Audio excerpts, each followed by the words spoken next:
안녕하세요. 부동산 알고 나니 달고나. 오늘 제가 준비한 영상은 건축물 대장입니다. 건축물 현황에 관한 공적 장부로서 소재, 구조, 용도, 면적과 같은 건축물 자체에 관한 내용이 중심이고 등기부 등본과 함께 부동산 5대 공적 장부 중에 하나입니다.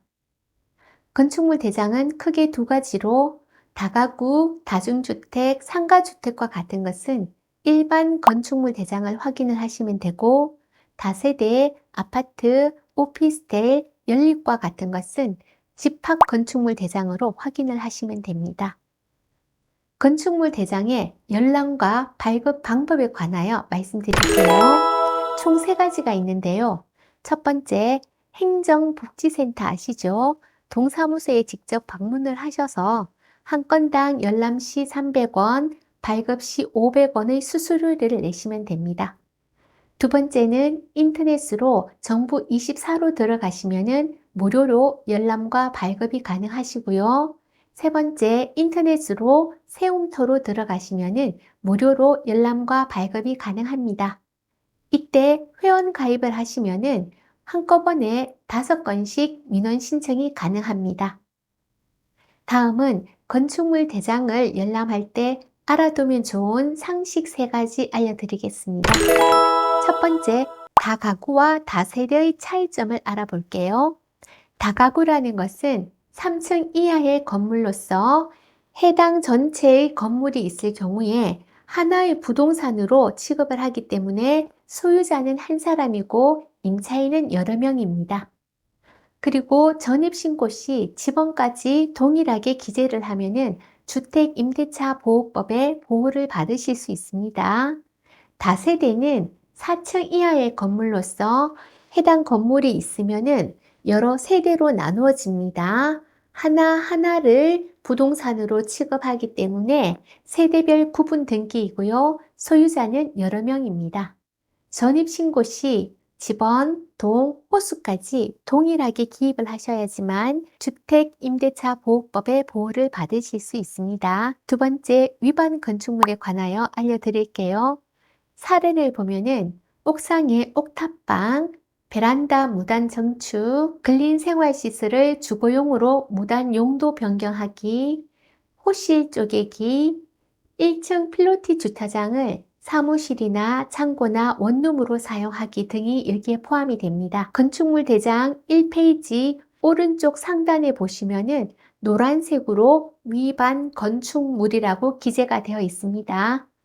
이런 경우는 전세를 권하지 않고 월세를 추천합니다.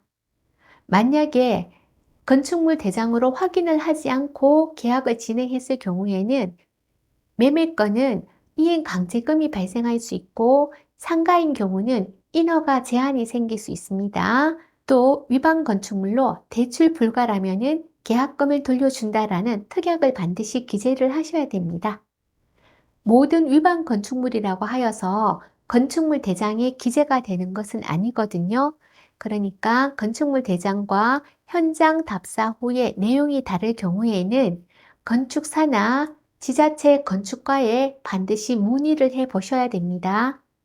위반 건축물을 간략하게 정리를 해 보면은 첫 번째, 전세 대출이 어려운 경우인데요.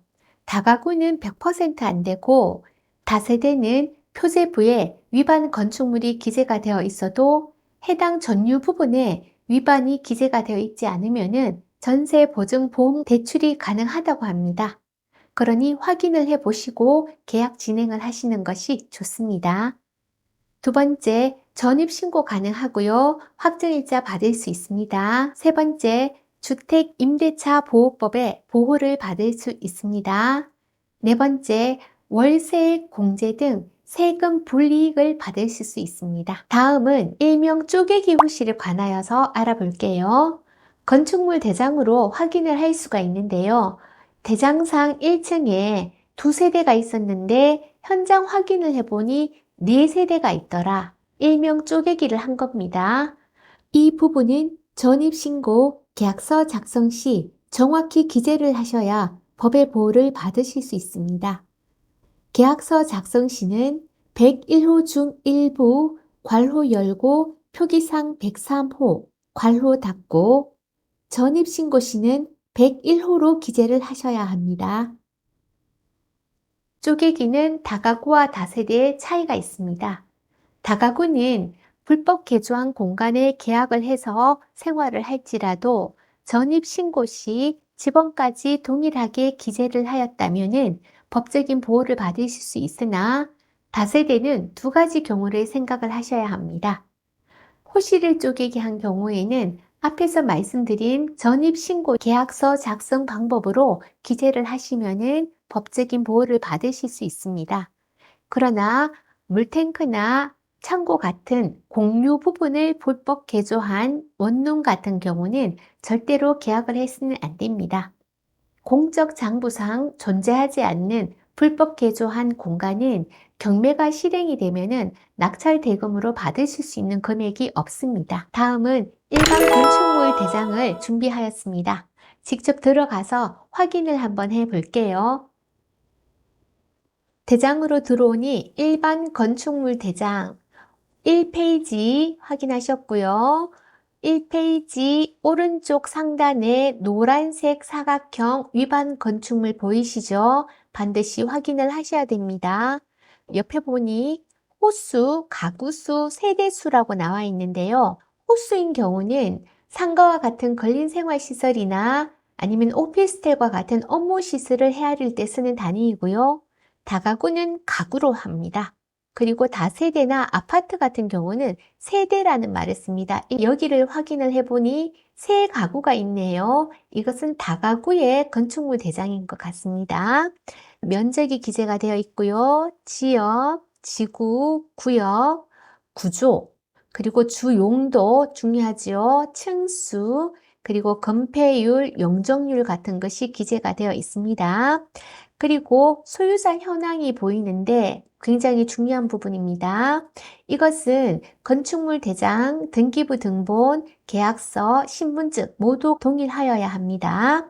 그리고 건축물 현황을 살펴보면은 여기 지층에 보면 대피실이라고 나와 있죠. 1층은 다가구인데 가구 수가 한 가구입니다. 그러면 왜 위반 건축물인지 확인을 하고 싶잖아요. 그것은 변동사항란에 들어가시면은 그 원인이 구체적으로 기재가 되어 있습니다. 여기서 살펴보면 지상 1층, 2층, 3층은 샤시 무단 정축이라고 나와 있는데 베란다 무단 정축이네요. 그리고 대수선을 하였는데 가구 분할 1에서 2라고 나와 있네요. 쪼개기를 한 경우입니다. 이것도 위반이고요. 조금 전에 지하 1층이 대피소였는데 실제로는 원룸이었거든요. 지층 무단 용도 변경입니다. 그래서 이 변동사항란으로 오시면은 모든 원인을 구체적으로 확인하실 수 있습니다. 다음은 건축물 대장을 확인했을 때 반드시 체크를 하고 가셔야 될 부분들이 있거든요. 어떤 것이 있는지 몇 가지 알려드리겠습니다. 먼저 소유자 정보 부분에 있어서 등기부 등본과 건축물 대장의 내용이 다를 경우에는 반드시 등기부 등본이 기준이 되어야 합니다. 그리고 건축물 자체에 대한 내용이 등기부 등본과 건축물 대장이 다른 경우에는 건축물 대장이 기준이 되어야 합니다. 두 번째는 소유자 현황인데요. 건축물 대장과 등기부 등본, 계약서, 신분증 모두 동일하여야 됩니다. 세 번째는 위반 건축물인지 그 여부를 확인을 하셔야 되는데 다가구, 다세대, 빌라, 연립, 오피스텔, 단독주택 같은 것은 주 용도가 주거용인지 불법 개조한 공간이 아닌지 또는 존재하는 호실인지 등의 위반 사항을 반드시 체크를 하셔야 됩니다. 네 번째는 건축물 대장과 등기부 등본 중에 한 가지 서류가 존재할 경우에는 구체적으로 많은 특약을 기재를 하셔야 됩니다. 다섯 번째, 다가구, 다중주택과 같은 단독주택은 전입신고 시 집원까지 동일하게 기재를 하셔야지만 주택임대차 보호법의 보호를 받으실 수 있고요.